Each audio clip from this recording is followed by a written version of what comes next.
What is the difference between a NAS and a SAN? So that is the topic of this video. So we'll first talk about what a NAS is. Now NAS or NAS stands for Network Attached Storage. If you wanted to store data in a centralized location where it can be accessed from all of your devices on your network, you can do this by using a network attached storage device.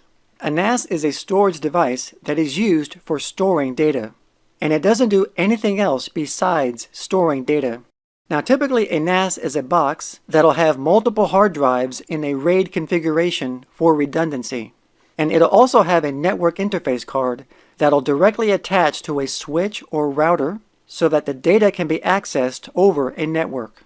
Then once it's on the network, it can be accessed from other devices such as desktops, laptops, and servers, and it can be accessed as a shared drive. Now NASs are typically used in homes, and they are also used in small to medium-sized businesses. But one of the main disadvantages with a NAS is that it has a single point of failure. So as an example, let's say if a component fails, such as if the power supply fails on the NAS, then all of the other devices will not be able to access its data. Now a SAN or Storage Area Network is a special high-speed network that stores and provides access to large amounts of data.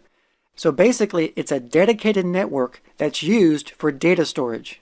And this network consists of multiple disk arrays, switches, and servers. And because it has more than one of these devices, a SAN is fault tolerant, and the data is also shared among several disk arrays. So if a switch or a disk array or if a server goes down, the data can still be accessed. And when a server accesses the data on a SAN, it accesses the data as if it was a local hard drive, because that's how operating systems recognize a SAN. It's recognized as a local attached hard drive rather than a shared network drive like in a NAS. And SANs are also highly scalable because adding more storage space can easily be done without an interruption on the network. So as stated before, a SAN is a high-speed network, and that's because in a SAN, all the devices are interconnected, meaning that all of the devices are connected to each other, and they are interconnected using fiber channel, which is a standard for SANs.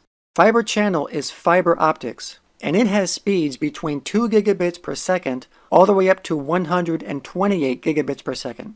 So fiber channel is extremely fast, and it's also very expensive. And most SANs today use fiber channel. But also as an alternative to fiber channel, some SANs use iSCSI instead, which is a cheaper alternative to fiber channel, but it's also not as fast as fiber channel. Now one of the main reasons for using a SAN is because SANs are not affected by network traffic, such as bottlenecks that can happen in a local area network. And this is because SANs aren't really a part of a local area network. SANs are partitioned off. It's basically a network all by itself. And other reasons for SANs, as I mentioned before, SANs are highly scalable and they are also very redundant. And also, as you might have guessed, SANs are not cheap. They come at a very high cost, which is why they are mainly used by large companies and large organizations.